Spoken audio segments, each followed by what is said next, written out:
அதே போன்று ஆன்லைன் வர்த்தகத்தின் மூலமாக 27% வியாபாரம் பறிபோய் இருக்கிறது.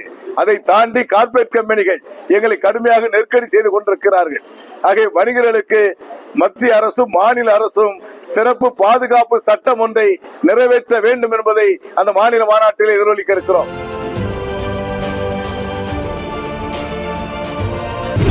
தமிழ்நாடு வணிகர் சங்கங்களின் பேரமைப்பு சார்பில் மே 5ஆம் தேதி வணிகர் அதிகார பிரகடன மாநாடு என்ற பெயரில் 42வது மாநில மாநாடு நடைபெறவுள்ளது. இதனை முன்னிட்டு திருப்பூரில் ஆலோசனை கூட்டம் மற்றும் சுற்றுப்பயணம் நடைபெற்றது. இந்த கூட்டத்தில் திருப்பூர் மாவட்ட நிர்வாகிகள் திரளாக கலந்து கொண்டனர். மாநாட்டை சிறப்பாக நடத்த தீர்மானங்கள் நிறைவேற்றப்பட்டன. இதில் திருப்பூர் மாவட்டத்திலிருந்து மட்டும் 5000 பேர் பங்கேற்க வேண்டும் என முடிவு செய்யப்பட்டது. பின்னர் செய்தியாளர்களை சந்தித்த தமிழ்நாடு வணிகர் சங்கங்களின் பேரமைப்பு தலைவர் விக்ரமராஜா கூறுகையில், தமிழ்நாடு வணிகர் சங்கங்களின் பேரமைப்பின் சார்பாக வருகின்ற மே 5 42வது மாநில மாநாடு.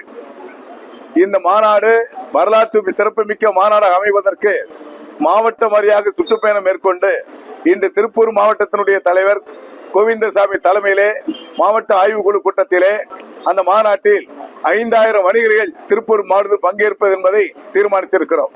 அது மட்டுமல்ல, திருப்பூர் மாவட்டம் தொழில் கூடத்திலே மிக நலிந்து கொண்டிருக்கிறது. இங்கு இருக்கின்ற சாமானிய வணிகர்கள் எல்லாம் வெளியேறி கொண்டிருக்கிறார்கள். ஆகவே அரசு இந்த வரி விதிப்பு என்பது குப்பை வரி, தொழில் வரி, பல்வேறு வரி விதிப்புகளிலிருந்து எங்களை விடுவிக்கப்பட வேண்டும் என்பதை மாநாட்டிலே பிரகடன தீர்மானமாக எடுக்க இருக்கிறோம்.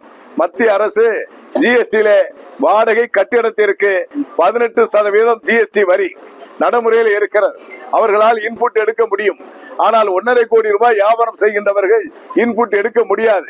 அதுவும் முழுமையாக 18% வரி ரத்து என்பதை மத்திய அரசு அறிவிக்கக்கூடிய சூழலை அந்த மாநாட்டிலே பிரகடன தீர்மானமாக எடுக்க இருக்கிறோம்.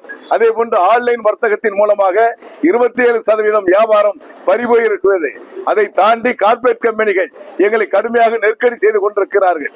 ஆகிய வணிகர்களுக்கு மத்திய அரசும் மாநில அரசும் சிறப்பு பாதுகாப்பு சட்டம் ஒன்றை நிறைவேற்ற வேண்டும் என்பதை அந்த மாநில மாநாட்டில் எதிரொலிக்க இருக்கிறோம். அந்த மாநாட்டில் ஏறக்குறைய 57 ஏக்கர் இடப்பரப்பளவு அங்கு சுத்தம் செய்யக்கூடிய பணி நடந்து கொண்டிருக்கிறது. அந்த மாநாட்டில் 7 லட்சம் வணிகர்கள் பங்கேற்கக்கூடிய வாய்ப்பை ஏற்படுத்தி கொண்டிருக்கிறோம். அனைத்து வசதிகளையும் தமிழ்நாடு வணிகர் சங்க பேரமைப்பு எடுத்து செய்து கொண்டிருக்கிறது. மாநிலம் தழுவிய அனைத்து கிளை சங்கங்கள் அன்று ஒரு நாள் கடைகளுக்கு விடுமுறை விட்டு மாநாட்டிலே பங்கேற்க இருக்கிறார்கள். அகில இந்திய அளவிலே அனைத்து மாநிலத்தினுடைய வணிகர் சங்கத்துடைய நிர்வாகிகள் மாநாட்டிலே பங்கேற்க இருக்கிறார்கள். ஆகவே இந்த மாநாட்டில் மத்திய அமைச்சர் மரியாதைக்குரிய நிர்மலா சீதாராமன் அவர்களையும் மரியாதைக்குரிய BS கோயல் அவர்களையும் அழைத்திருக்கிறோம். நாளை டெல்லியிலே அவர்களை நேரடியாக சந்தித்து இங்கு வருமாறு அழைப்பு தருவதற்காக வர வேண்டும் என்பதற்காக தலைமை நிர்வாகிகள் செல்ல இருக்கிறார்கள் என்பதை தெரிவித்துக் கொள்கிறேன்.